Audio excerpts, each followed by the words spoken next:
Ramzan special 4টি ইফতার item পেয়ে যাচ্ছেন একসাথেই। কোনো রকম মাংস ছাড়াই তৈরি করে নিতে পারেন এই সবজি দিয়ে এই নাস্তাগুলো। খেতেও হয় দুর্দান্ত আর সংরক্ষণ করতে পারবেন একদম মাস জুড়ে। একবার তৈরি করে সারা মাসের জন্য এভাবে রেখে দিতে পারেন। আসসালামু আলাইকুম সুপ্রিয় দর্শক, কেমন আছেন সবাই? আশা করি সবাই অনেক ভালো আছেন এবং সুস্থ আছেন। আমি তৈরি করে দেখাবো অল্প খরচায় কিভাবে স্বাস্থ্যসম্মত এবং মজাদার ইফতার আইটেমগুলো তৈরি করতে পারবেন এবং সংরক্ষণ করতে পারবেন মাস জুড়ে। রমজানের আগে আমরা যদি এই কাজগুলো আগে থেকে করে রাখি তাহলে কিন্তু আমাদের ইফতারের আগে কোনো ঝামেলা হবে না এবং কষ্টও হবে না। এভাবে ফ্রোজেন করে রাখলে ইফতারের 15 থেকে 20 মিনিট আগে নামিয়ে ভেজে নিলে কিন্তু একদম গরম গরম পরিবেশন করতে পারবেন। তা চলুন দেখে নিই এই মজাদার 4টি আইটেম আমি কিভাবে তৈরি করলাম আর সংরক্ষণ কিভাবে করলাম সেটা আপনাদের মাঝে শেয়ার করব। প্রথমে আমি তৈরি করে দেখাবো সবজি ডোনাট এবং সবজি কাবাব। তার জন্য আমি এখানে নিয়ে নিলাম কিছু সেদ্ধ আলু। আমি এখানে 1 কেজি পরিমাণের মতো আলু ব্যবহার করেছি আর আলুগুলো ভালোভাবে হাতের সাহায্যে ম্যাশ করে নিচ্ছি। দেখতে পাচ্ছেন হাতের সাহায্যে কিভাবে আমি ম্যাশ করে নিচ্ছি। অবশ্যই এটা কিন্তু ভালোভাবে করে নিতে হবে। এখন আমি এর ভিতর দিয়ে দেব পেঁয়াজ কুচি, সাথে দিয়ে দেব মরিচ কুচি। এখন আমি এর ভিতর দিয়ে দেব হলুদ গুঁড়ো এবং মরিচ গুঁড়ো। এখানে আমি হাফ চা চামচ করে দিয়ে দিলাম হলুদ গুঁড়ো মরিচ গুঁড়ো 1 কেজি আলুর জন্য। এখন এখানে দিয়ে দিচ্ছি স্বাদ মতো লবণ। এখানে এখন কিছু গুঁড়া মশলা অ্যাড করব, ধনে গুঁড়ো, জিরা গুঁড়ো, গরম মশলা এবং দারচিনি, এলাচ, লং এগুলোকে তেলে আমি গুঁড়ো করে দিয়ে দিলাম। সাথে দিয়ে দিলাম আমি কিছু ধনেপাতা কুচি। এখন আমি এখানে কিছু সবজি অ্যাড করব। এখানে আমি দিয়ে দিলাম গাজর কুচি, ফুলকপি কুচি। এই সবগুলো উপকরণ একসাথে ভালোভাবে এখন আমি হাতের সাহায্যে মিক্স করে নেব।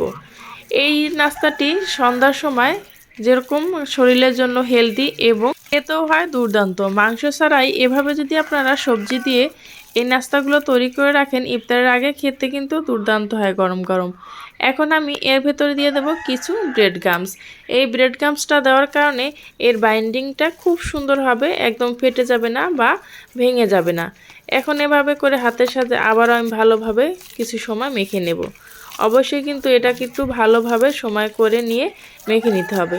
তারপর যখন এরকম ভালোভাবে মাখা হয়ে যাবে তখন আমি এটার থেকে শেপ করে নিচ্ছি। আমি যেভাবে তৈরি করব একদম বড়ও করব না আবার একদম ছোটও করব না। তো আমার হয়ে গেল, রেডি হয়ে গেল সবজি কাবাব। আর এই কাবাবটা অবশ্যই একদিন বাসায় তৈরি করে খাবেন, আশা করি আপনাদের কাছেও ভালো লাগবে। পুরো রমজান মাসের জন্য এভাবে করে কিন্তু তৈরি করে রেখে দিতে পারেন। দেখা যায় অনেকে মাংস খেতে পছন্দ করে না, তারাও কিন্তু এভাবে করেই এই সবজিগুলো দিয়ে এই কাবাবটা তৈরি করে রেখে দিতে পারেন। তো হাতের সাহায্যে আমি এভাবে করে সবগুলো রেডি করে নিচ্ছি। এভাবে করে আমার কিন্তু সবগুলো তৈরি করা হয়ে গেছে। এখন যে বাকি অর্ধেকটা আছে সেটা দিয়ে কিন্তু আমি এখন ডোনাট তৈরি করে নেব। তার ভিতরে আমি একটা ডিম দিয়ে দেব। এখন আপনারা চাইলে কিন্তু স্কিপও করতে পারেন, ডিমটা আমি দিয়ে দিলাম। ডিমটা দিলে খেতে আরও বেশি ভালো লাগবে, সেজন্য কিন্তু আমি একটা সেদ্ধ ডিম এখানে ব্যবহার করলাম। আর কাবাবটা কিন্তু আমি ব্যবহার করিনি, আপনারা চাইলে কিন্তু কাবাবেও ব্যবহার করতে পারেন। এখন আমি ডিমটাকে দিয়ে ভালোভাবে হাতের সাহায্যে আবারও মেখে নিলাম। এখন আমি ডোনাটের শেপ দিয়ে নেব। তার জন্য আমি এখানে একটা মুখা নিলাম, মানে বয়ামের। এখন এই বয়ামের মুখাটার ভিতরে আমি দিয়ে এভাবে করে ডোনাটের শেপ দিয়ে নিচ্ছি। নিচে তেল লাগিয়ে নিতে হবে অবশ্যই, তা নাহলে কিন্তু এটা লেগে থাকবে।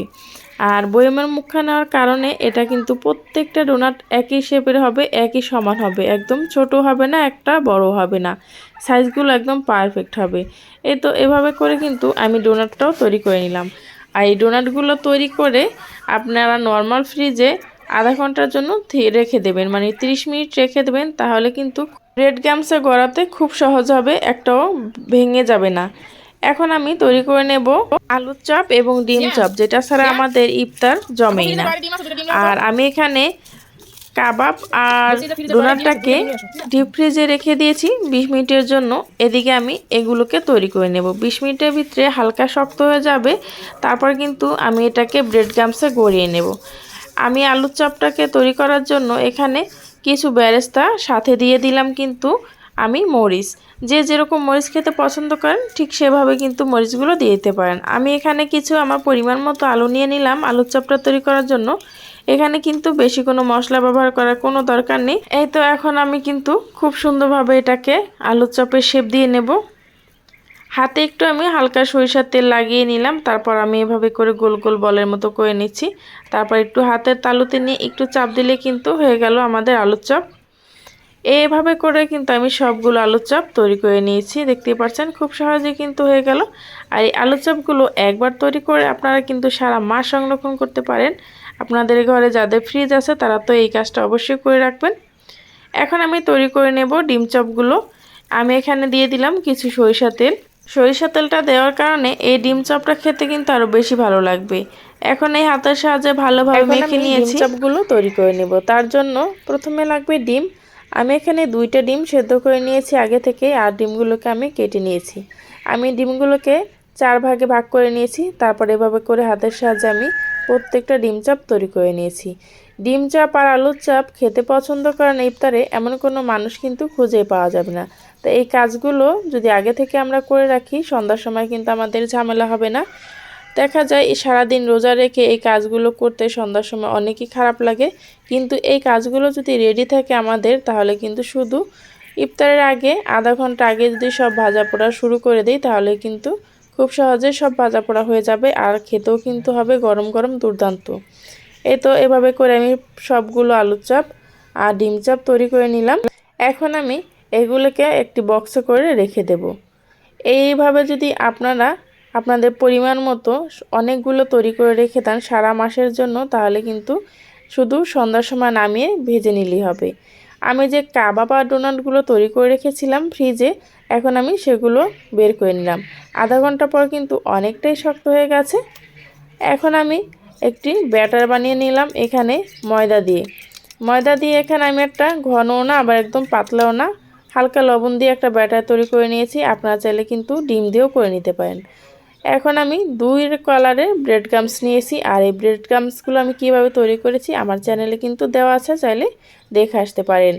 এই তো এখন আমি ডোনাটগুলোকে আটার ডোর ভিতর মিক্স করে নিলাম। তারপর এভাবে করে আমি ব্রেড ক্রাম্বসে গড়িয়ে নিলাম।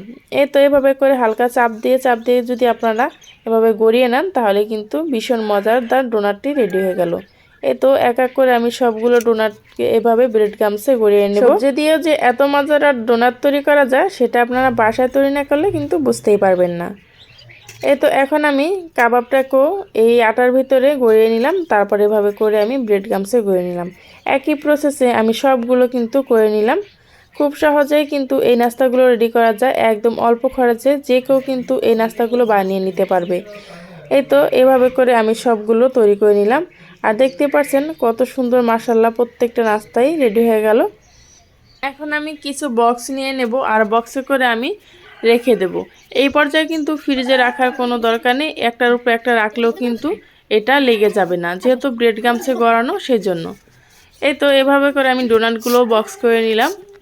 আমার এই ভিডিওটা যদি আপনাদের কাছে ভালো লেগে থাকে বা অল্প একটু পরিমাণও যদি উপকারে আসে তাহলে প্লিজ চ্যানেলটিকে সাবস্ক্রাইব করে পাশে থাকা বেল আইকনটা ক্লিক করে রাখবেন। যারা ফেসবুক পেজ থেকে দেখছেন চাইলে পেজটি ফলো দিয়ে আমার সাথেই থাকতে পারেন।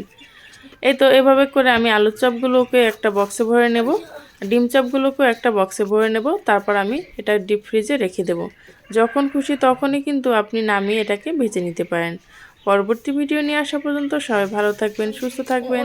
আল্লাহ হাফেজ। ভিডিওটি বেশি ভালো লেগে থাকলে কাছের মানুষের কাছেও শেয়ার করে দিতে পারেন।